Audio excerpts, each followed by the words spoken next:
Hi, everyone. I'm fortunate enough today to have Carolyn Terranova, our Director of Threat Operations, with us. Thank you, Carolyn. Appreciate you taking a few minutes with us today. Yeah, happy to be here. Awesome. So Deepwatch has focused on the MITRE ATT&CK framework for SOC operations and detections. What drove that decision for Deepwatch? So this is what I will say about frameworks, especially when we apply them to security. There's never going to be a perfect framework for mapping your detection strategy onto, to be perfectly honest. Having said that, MITRE does present the best case or the best framework for doing that. And I do think that frameworks can be extremely helpful to security teams in terms of outlining a plan, road mapping a plan. So the reason that MITRE is what we use at Deepwatch is because it is a practical attack framework that is much more applicable to a SOC team and a security operations team than the other frameworks that are out there. So when we are talking about security operations, we are talking about executing on monitoring day in and day out, and really focusing on the practical application of how do we take all of these ideas about security and actually bring them down on a tactical level and operationalize them for a team who is doing this 24 hours, 7 days a week, 365 days a year. MITRE really provides the best argument for a security team to then, take that framework and say, okay, these are the priorities of the company, the organization, in terms of monitoring. How do we actually ensure that we have the right coverage? Excellent. So I know here at Deepwatch, we also talk a little bit about NIST CSF and maybe some other frameworks. Help me understand a little bit more about why none of those were the ones that we standardized on for our actual operations capabilities day to day. Sure. So when it comes to some of those other frameworks, as I mentioned, it really is hard to kind of put security monitoring in a box. But a lot of those other frameworks are a little more abstract or compliance-based. And some of them are actually maybe more broad than actually just focusing in on the detection aspect of security. Because as we know, security encompasses a lot of different aspects. Detection is just one of them. There is your ability to prepare, your ability to identify, your ability to prevent and respond. And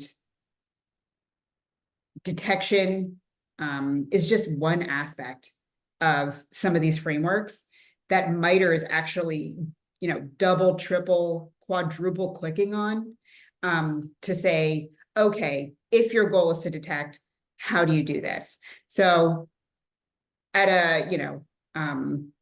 all that to say that a lot of these other frameworks, while being excellent for compliance and actually being excellent for driving things at a more strategic level, don't really go into the practical application of how you do some of these aspects of detection that a security operations team is focused on. So what's the importance of the continuous updates that MITRE does to that attack framework for security operations? MITRE provides like the most practical application, and a lot of that has to do with the fact that cybersecurity is always evolving. There are always new technologies. There are always new attack vectors that are emerging or being exploited by threat actor groups.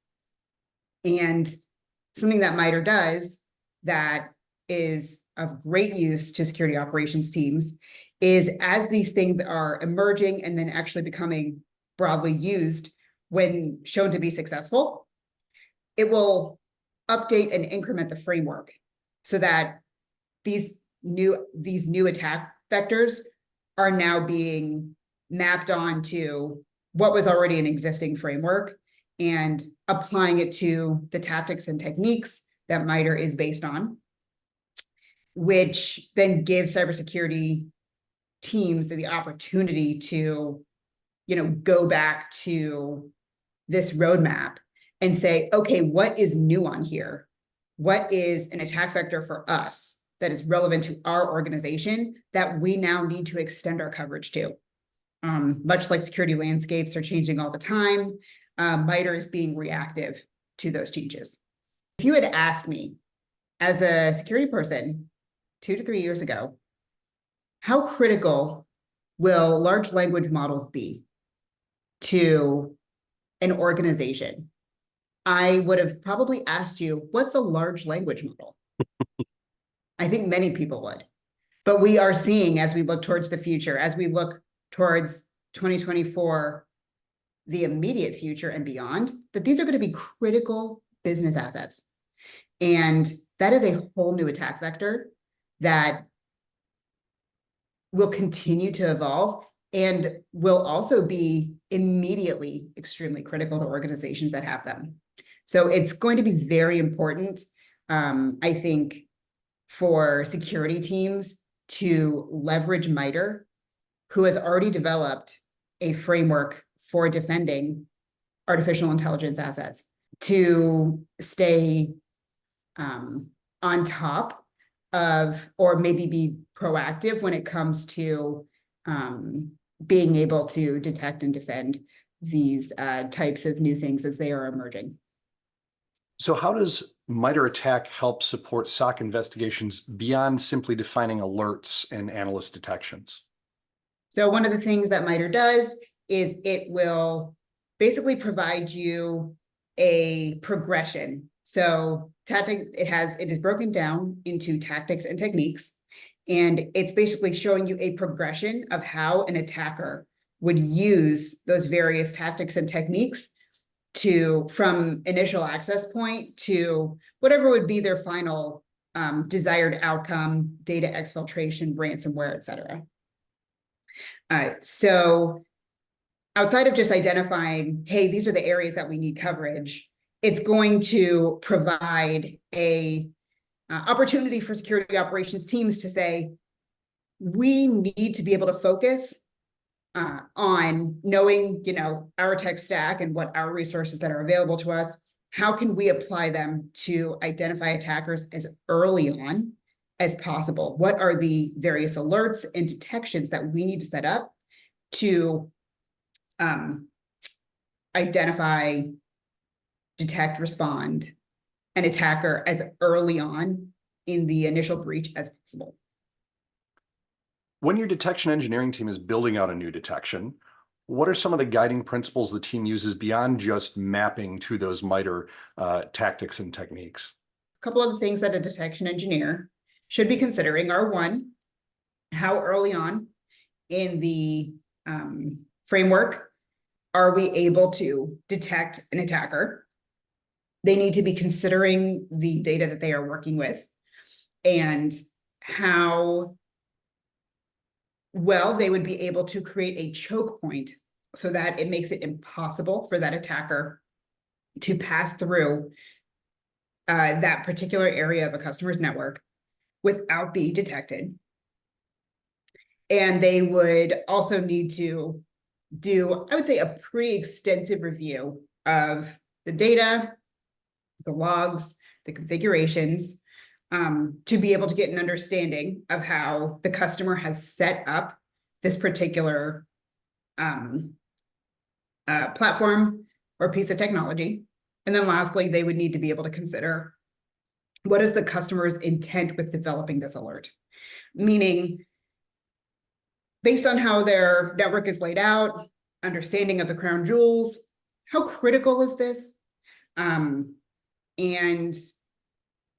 what type of action would need to be taken once a detection like this was triggered?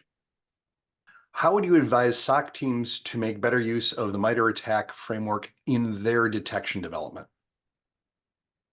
So I would say that they need to be able to consider what are the company's crown jewels, understand how the network is laid out, and where those crown jewels lie within the network.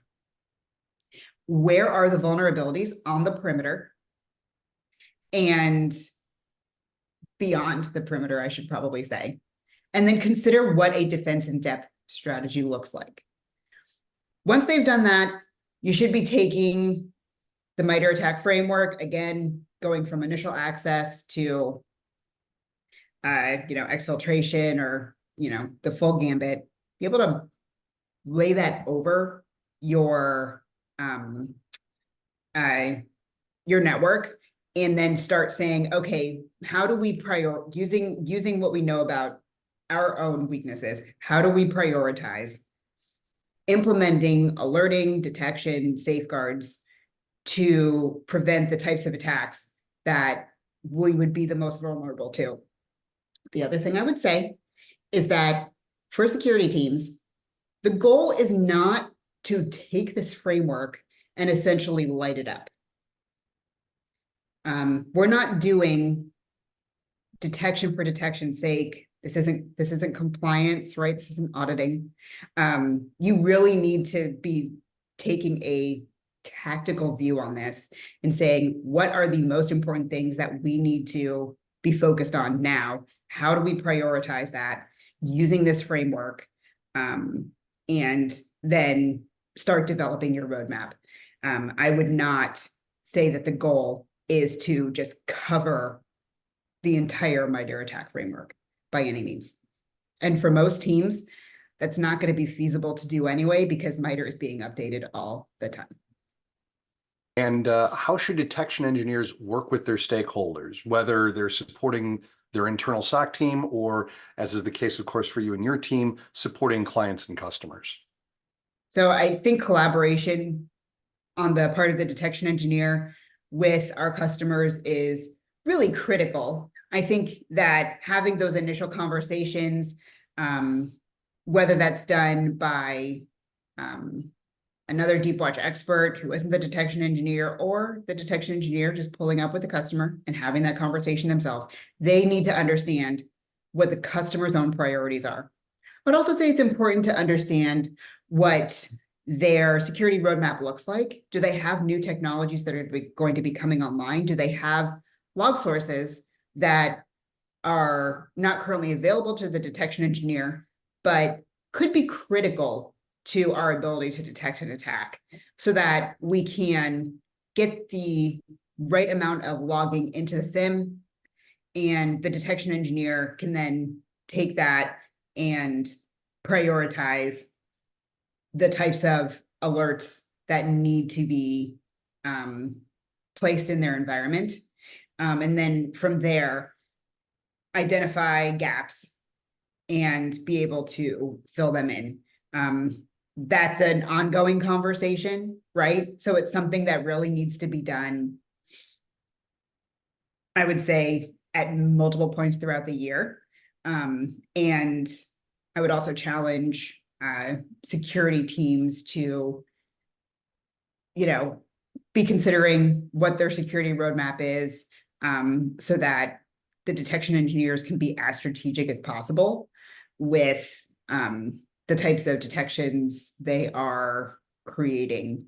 I think that if you have a huge vulnerability somewhere and it's not being addressed, but the detection engineer is spending a lot of time focusing on creating multiple detections that cover one specific area, I would say that that's probably not the best tactic to take.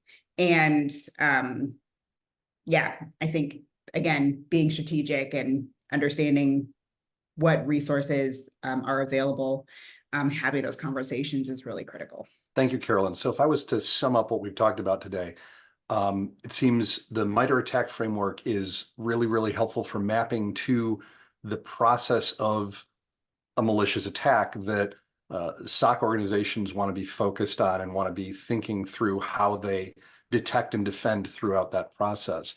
Other frameworks, very, very useful for other purposes, like the overall security program or compliance, but really in the trenches in the SOC, it's really the MITRE ATT&CK framework. And to be able to use that with an understanding of an organization's risk profile, what are their critical assets that they're trying to protect? What are the defenses that they have, the places where they can look for the malicious activity, things along those lines, and mapping that back to MITRE to create a broad spectrum of detections, not laser focus on one or two things, but think holistically about how to get broad coverage, not necessarily complete coverage, because of course we don't all have infinite time and infinite money, but focus on the right things for that environment. Sounds like your overall suggestion today. Yes, that's correct. Well, thanks for the time today, Carolyn. We appreciate it, and look forward to talking to you again.